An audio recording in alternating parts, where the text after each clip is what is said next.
Mon Seigneur et mon Dieu, je crois fermement que tu es ici, que tu me vois, que tu m'entends. Je t'adore avec profonde révérence. Je te demande pardon de mes péchés, la grâce de faire avec profit ce moment de prière. Ma mère immaculée, Saint Joseph, mon Père et Seigneur, mon ange gardien, intercédez pour moi. Aujourd'hui, l'Évangile nous propose un défi, une conversation qui, à nos yeux, peut sembler quelque peu obscure, hein. C'est une conversation difficile entre Jésus et les grands prêtres.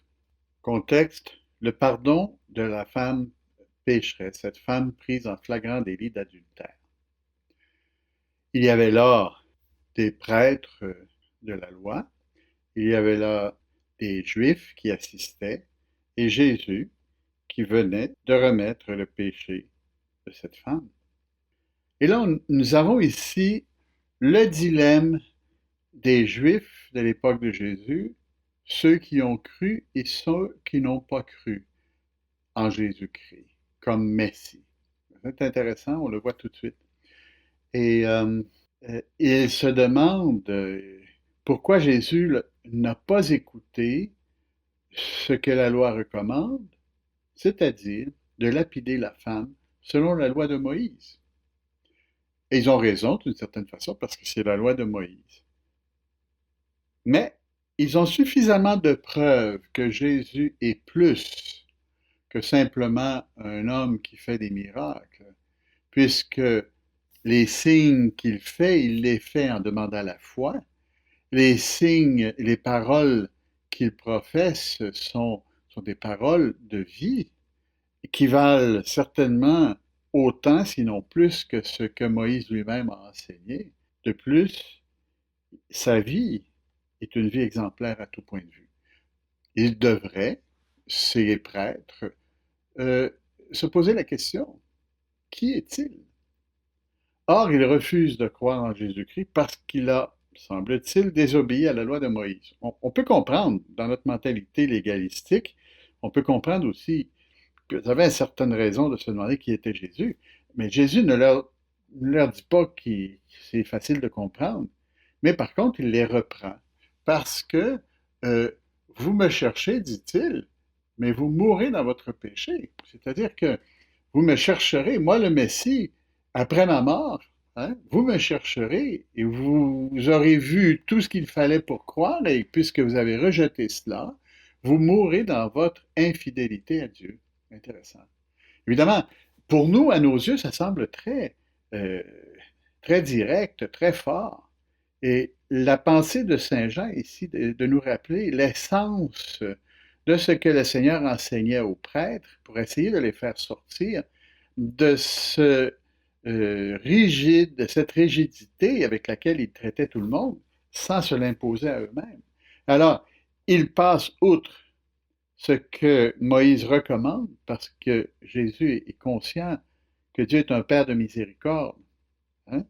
D'ailleurs, le Père de miséricorde qui a demandé de condamner le pécheur est aussi celui qui a pardonné, pas seulement aux pécheurs, mais aussi à tout Israël devant le veau d'or et plus tard, après l'exil de Babylone. Donc Jésus a raison d'agir comme il agit, puisqu'il est fils de Dieu. Les prêtres ne le voient pas, on comprend ça, mais ils sont outrés simplement parce que Jésus ne fait pas ce qu'il dit. Ils sont habitués de se faire obéir.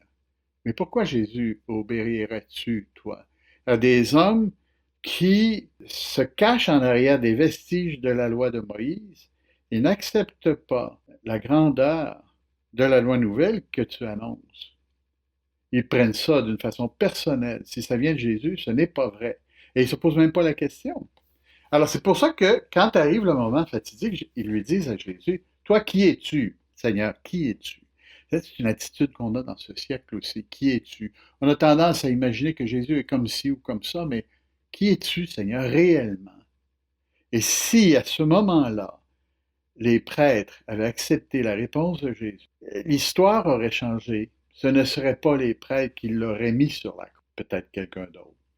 Cette question continue de nous hanter et c'est pourquoi on s'associe davantage aux grands prêtres que peut-être la réponse de Jésus. Et Jésus leur répond qu'il n'y a qu'une manière de comprendre, c'est d'accepter sa divinité à travers ses miracles, sa sagesse, à travers ce qu'il est. Qui est-il? Qui es-tu, Seigneur? Tu es Dieu. Il leur dit, je suis. Qu'une manière de connaître Jésus, c'est de le connaître par son vrai nom. Dans l'Évangile d'aujourd'hui, il dit, si vous ne croyez pas que moi, je suis, vous mourrez dans vos péchés. Encore là, on n'est pas habitué à ce genre de paroles, ça semble très dur. Oui, tu es quoi? On voudrait absolument, avec la science moderne, avoir une question précise, avec une réponse précise. Mais la sagesse de Dieu ne peut pas être précise comme la science parce qu'elle n'est pas inscrite dans le livre de la science, mais dans le livre du bien et du mal, hein? Dans le livre de l'amitié avec Dieu. Et en ce sens-là, elle est transcendante à la question matérielle de savoir qui es-tu toi, qui prétends-tu que tu es. Il nous dit la réponse, honnêtement, je suis. Et puisque vous n'avez pas vu que je suis, vous mourrez dans votre péché. Il n'accepte pas que Jésus puisse être le Messie. Il leur dit qu'il est Dieu, et c'est ça qui définit notre relation avec Jésus. C'est pas ses talents, c'est pas même sa belle science, c'est pas même ses miracles. Ça, c'est des faits extérieurs qui soulignent quelque chose d'intérieur et qui appellent un acte de foi. Ma foi, Seigneur, en ce que tu es Dieu. Combien de personnes nous disent aujourd'hui que le Christ est Dieu? C'est malheureux. Si on nous le répétait plus souvent, peut-être qu'on se mettrait à genoux devant lui. Peut-être qu'on voudrait aller à la messe tous les dimanches. Peut-être qu'on voudrait aller se confesser à lui à travers le prêtre parce qu'on sent qu'il y a seulement lui qui peut nous apporter le pardon dont humainement on a besoin. Les prêtres rejettent Jésus, mais les hommes de notre siècle ont eux aussi et continuent souvent de rejeter Jésus.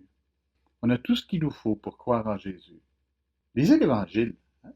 Tu prends l'Évangile, comme celui d'aujourd'hui, c'est pas le plus facile à expliquer. Hein? Je te m'en regarde. C'est évident que quand on lit ça, on dit wow, il va vite. Là. Oui, mais il faut comprendre que quand Jésus dit je suis, il se met plus haut que Moïse. Il se met à la hauteur de Dieu qui parle à Moïse.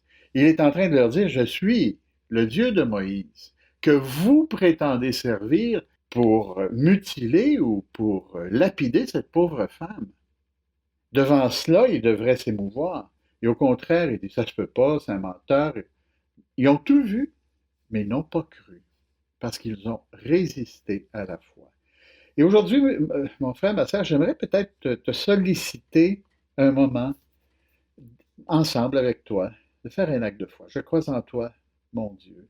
Je crois en toi, Jésus, Fils du Dieu unique. Je crois en toi, Jésus, l'homme de tous les hommes qui est mort pour tous les hommes sur la croix, pour que tous les hommes puissent ressusciter. Cette première semaine, avant d'arriver à la semaine sainte, nous rappelle que tu es là, Seigneur. Moi, qui suis-je? Qui suis-je? J'ai besoin de toi. Montre-moi, montre-moi qui tu es, et tu prendras mon péché. Au lieu de me retrouver dans la situation des prêtres que tu condamnes, vous mourrez dans vos péchés, notre Seigneur nous dit, moi, je suis là pour t'accueillir dans la miséricorde de Dieu. En mourant sur la croix, tu recevras le pardon de tous tes péchés. Si tu le désires, si tu es fidèle au sacrement, si tu vas te confesser, si tu vas parler avec le prêtre, si tu essaies de modeler ta conduite sur celle de Jésus, tu verras et tu grandiras. Dans ces circonstances, le Seigneur annonce la croix, mais annonce aussi la délivrance. Et nous voulons, nous aussi, demander cette délivrance pour nous-mêmes et commencer à méditer sur la passion et la mort de Jésus. C'est une belle invitation qui nous est faite. En même temps, nous savons qu'il nous reste du chemin à faire parce que toute notre vie, nous devons comme recommencer à considérer que Seigneur, tu es Dieu, Fils de Dieu. Tu es, je suis. Et ça veut dire, tu es incomparablement grand parce que tu es Dieu, Fils d'homme et Fils de Dieu. Marie contemplait toutes ces choses dans son cœur. C'est sûr que l'annonce de la passion lui a fait mal, mais au contraire des grands prêtres, elle l'a accueilli avec joie en sachant que c'est par là que toute l'humanité sera sauvée. Je te remercie, mon Dieu, des bonnes résolutions, des actes d'amour, des inspirations que tu m'as communiquées dans cette méditation. Je te demande de m'aider à les mettre en pratique. Ma Mère Immaculée, Saint Joseph, mon Père et Seigneur, mon ange gardien, intercédez pour moi.